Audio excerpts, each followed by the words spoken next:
In order to create our slabbed flat roof, we need to go back here and create a new story. So we can create a new story here and we can click on insert story. This panel pops up, then we can input our desired number as a position for the new story. And since we already have story 1, we can simply type 2. And when we type 2, a second story will be inserted in our model and we can go ahead to press OK and ignore the notification and press yes. As you can see, all we have here is general arrangement of the story based on the information of the existing story, which is good, but we need to add structural members to the story. And how we can go about that is to go back to our story as shown. Let's click on it and choose the option Generate Stories.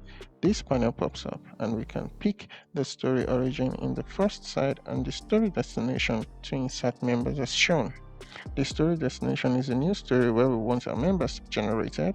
We can now come down here to unselect the members that we don't want to be generated in the new story.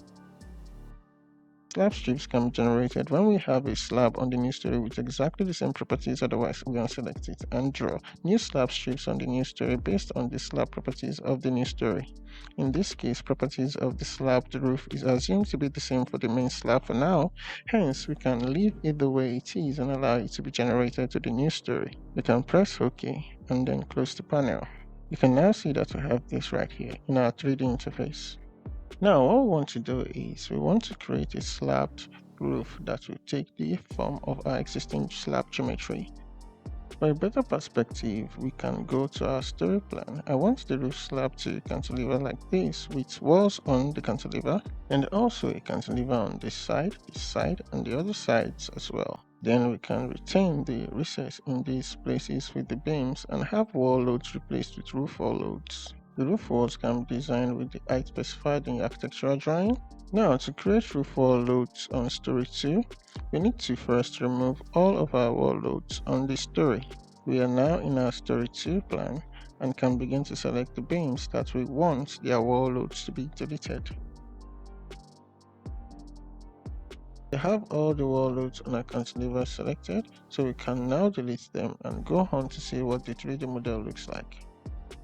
However, we still have wall loads and wall openings, and these are not needed on our slabbed flat roof.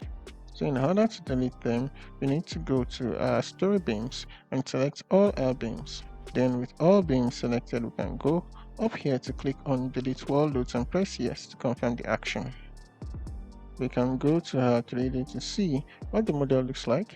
Now, we no longer have wall loads acting on our slabs.